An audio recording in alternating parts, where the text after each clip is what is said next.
ఈరోజు తాత్కాలిక వర్తమాన కాలం గురించి తెలుసుకుందాం. ఇంతకుముందు సామాన్య వర్తమాన కాలం గురించి తెలుసుకున్నాం. సామాన్య వర్తమాన కాలం అంటే సహజంగా జరుగుతుందని చెప్పి తెలిసింది. కానీ తాత్కాలిక వర్తమాన కాలం, తత్కాలీన వర్తమాన కాలం, తాత్కాలిక వర్తమాన కాలం అంటే పని ప్రారంభించడం జరుగుతుంది, ఇప్పుడు కూడా జరుగుతుంది, సమాప్తం కాదు. అలా తెలియజేసేటటువంటిది తాత్కాలిక వర్తమాన కాలం. మాట్లాడటానికి ఏ కాలంలో మాట్లాడినా తాత్కాలిక వర్తమాన కాలమైనా పర్లేదు. గ్రాంధికంగా రాయాలి అన్నప్పుడు మాత్రం ఖచ్చితంగా ఈ నియమాలు మనం పాటించాలి. అంటే ఇప్పుడు ఈ క్షణంలో జరుగుతున్నటువంటి విషయాన్ని గురించి తెలియజేసేదే తాత్కాలిక వర్తమాన కాలం. దీనికి సామాన్య వర్తమాన కాలంలో ఉన్నటువంటి తా, తే, తీలు తీసి దానికి బదులుగా రహా, రహే, రహీలు పెడితే తాత్కాలిక వర్తమాన కాల రూపం ఏర్పడుతుంది. చూద్దాం. చూడండి, మై పుంలింగం కర్తగా ఉన్నప్పుడు రహాహూం.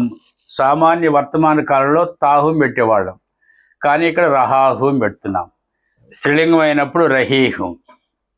తుమ్ కర్తగా ఉన్నప్పుడు తేహోర్ పెట్టాల్సింది రహేహో పెడుతున్నాం. అదే స్త్రీలింగం అయినప్పుడు రహీహో అయ్యింది.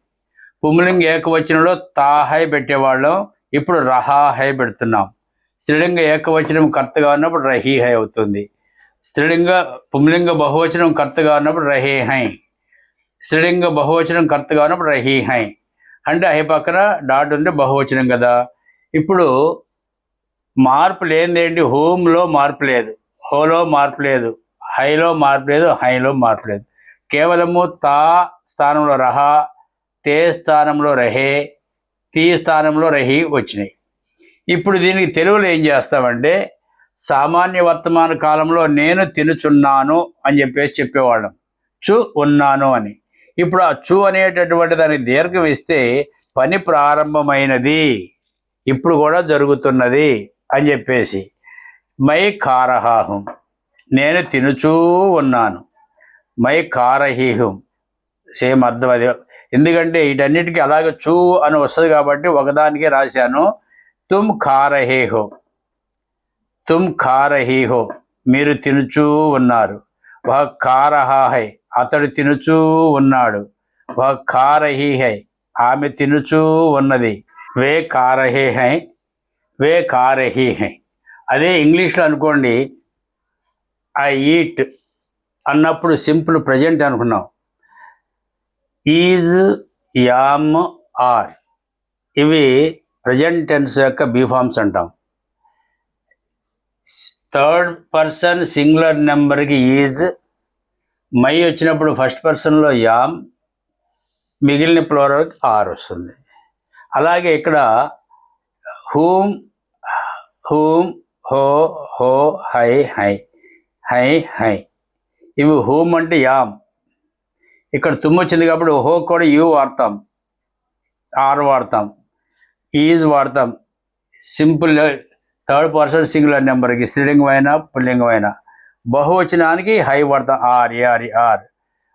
అంటే మై ఖారహాహూం, నేను తినుచూ ఉన్నాను అంటే ఐ ఆమ్ ఈటింగ్. అంటే ఈ ఐ ఆమ్ ఈటింగ్ అన్నదానికి ఐ ఈట్ అన్నదానికి తేడా ఏంటంటే, ఐ ఈట్ అంటే రోజు తింటున్నప్పుడు తెలియదు, కాసేపు తినొచ్చు. కానీ ఐ ఆమ్ ఈటింగ్ అంటే తినడం అనేటటువంటిది ప్రారంభం జరిగింది, ఇప్పుడు జరుగుతుంది, ఇంకా ఎంతసేపు జరుగుతుందో తెలియదు. అలాగే ఈ కా అనేది తీసేసి ఇంకొక క్రీ పెట్టుకోవచ్చు. పీ పెట్టుకున్నాం, ఆ పెట్టుకున్నాం. మై ఆరహాహం, మై ఆరహీహం. ఇంట్లో వాళ్ళు పిలుస్తున్నారు రమ్మని చెప్పేసి ఆరాహం అంటాం. అంటే వస్తూ ఉన్నాను, లేచారు, బయలుదేరి అక్కడ చేరడానికి టైం ఉంది కాబట్టి ఆరహాహం. అదే స్త్రీలు అయితే ఆరహీహం. ఇలా ఈ క్రియ మార్చేసి ఏదైనా పెట్టుకోవచ్చు మనం. కా బదులు పి, పి బదులు ఆ బదులు జా. మై హైదరాబాద్ జా రహా. ఇలాగే మళ్ళీ ఈ మై కర్తకిను క్రియకి మధ్యలో కర్మ పెట్టుకోవచ్చు. కారహం, మై ఫల్ కారహాహం, నేను పండు తినుచూ ఉన్నాను. మై రోటీ కారహాహం, ఇక్కడ పుంలింగ బహువచనంలో ఎప్పుడు వే రాసుకుంటున్నాం. వే బదులు ఏ రాసుకోవచ్చు, హమ్ రాసుకోవచ్చు, ఆప్ రాసుకోవచ్చు, కౌన్ రాసుకోవచ్చు. వే కారహే అని కౌన్ కారహే హే, ఎవరు తినుచూ ఉన్నారు. ఇదంతా సామాన్య వర్తమాన కాలంలో ఎన్ని క్రియలు అయితే వచ్చినాయో, ఎన్ని వాక్యాలు అయితే వచ్చినాయో, ఎన్ని ప్రశ్నలు అయితే వచ్చినాయో అన్నీ ఇన్ని వస్తాయి. అలాగే ఇది ఎక్కువగా ఎప్పుడు వాడాలంటే, ఎక్కువగా ఫోన్ మాట్లాడేటప్పుడు, ఎదురుగా మనుషులిద్దరూ మాట్లాడుకుంటున్నప్పుడు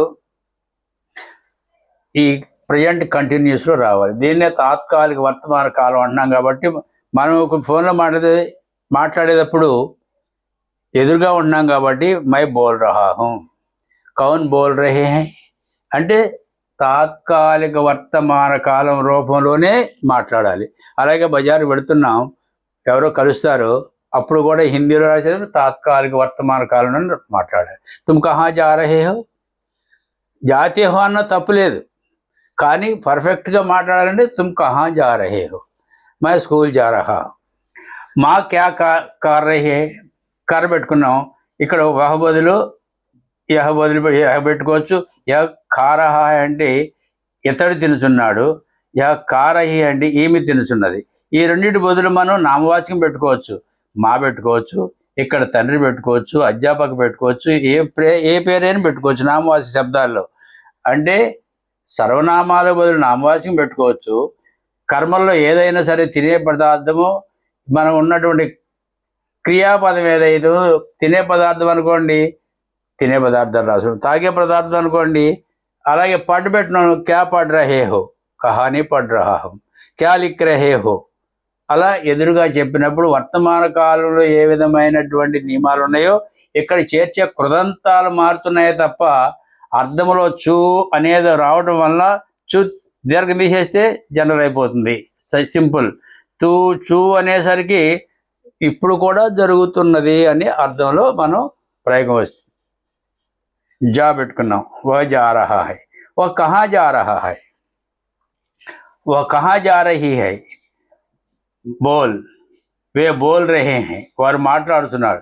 వే బోల్ రహీ హై అంటే ఈ క్రియలు మనం నేర్చుకున్నాం కాబట్టి ఈ క్రియ స్థానంలో వేరే క్రియలు పెట్టుకుని మనం వాక్యాలు ఎన్నైనా ప్రాక్టీస్ చేసుకోవచ్చు. మనం గమనించింది ఏంటంటే తా, మనం తా తే తేలు సామాన్య వర్తమాన కాల కృదంతాలు అంటాం. రహా వాటి ప్లేస్లో రహా రహే రహీలు పెడుతున్నాం కాబట్టి ఇది తాత్కాలిక వర్తమాన కాల కృదంతాలు అని చెప్పుకుంటాం మనం. ఇప్పుడు సందిగ్ధ వర్తమాన కాలం ఒకటి ఉంది.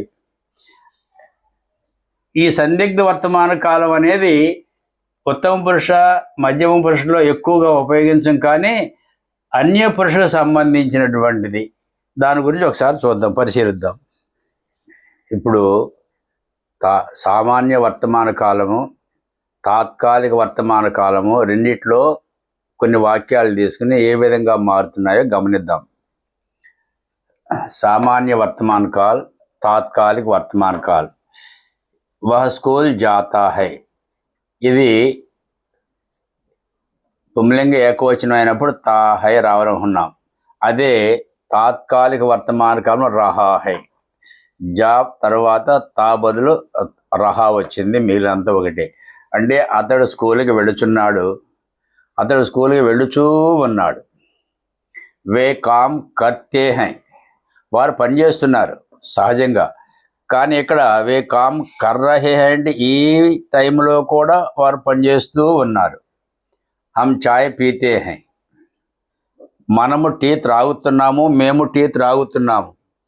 ఇక్కడ హమ్ చాయ్ పీ రహే అంటే ఇప్పుడు కూడా తాగుతూ ఉన్నాం. అంటే దీనికి కృదంతాల్లోకి వచ్చేసరికి తా తే తీలు రహా రహీలుగా మారిన రహీలుగా.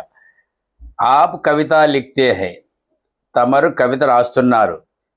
ఆప్ కవిత లిఖ్ రహే హై, ఇప్పుడు రాస్తూ ఉన్నారు, ఇంకా పూర్తి కాలేదు. కౌన్ గాతా హై, ఎవరు పాడుతున్నారు సహజంగా అడుగుతాం. కౌన్ గా రహా హై, టీవీలో ఎవరో పాడుతున్నారు, మనం వేరే చోట ఉన్నాం, ఎవరు పాడుతూ ఉన్నారు. కౌన్ గాతే హై, ఇది బహువచనం.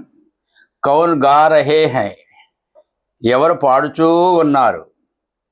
కౌన్ గాతీ హై, ఎవరు పాడుతున్నారు స్త్రీలింగం. కౌన్ గా రహీ హై. కహా జాతే హో, సహజంగా ఎక్కడికి వెళ్తున్నావు అంటాం, కానీ మార్గంలో కనబడితే కహా జా రహే హో, ఎక్కడికి వెళుచూ ఉన్నావు అని చెప్పేసి ఈ విధంగా కొన్ని కర్తల్ని కొన్ని క్రియల్ని తీసుకుని ఈ రెండిటికి కూడా ఎలా మారుతుందో వ్యత్యాసాన్ని మనం గమనించాం.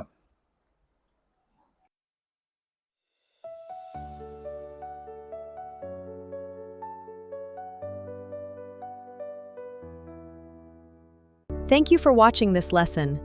Don't forget to like and share this video, and subscribe to our channel for more educational content.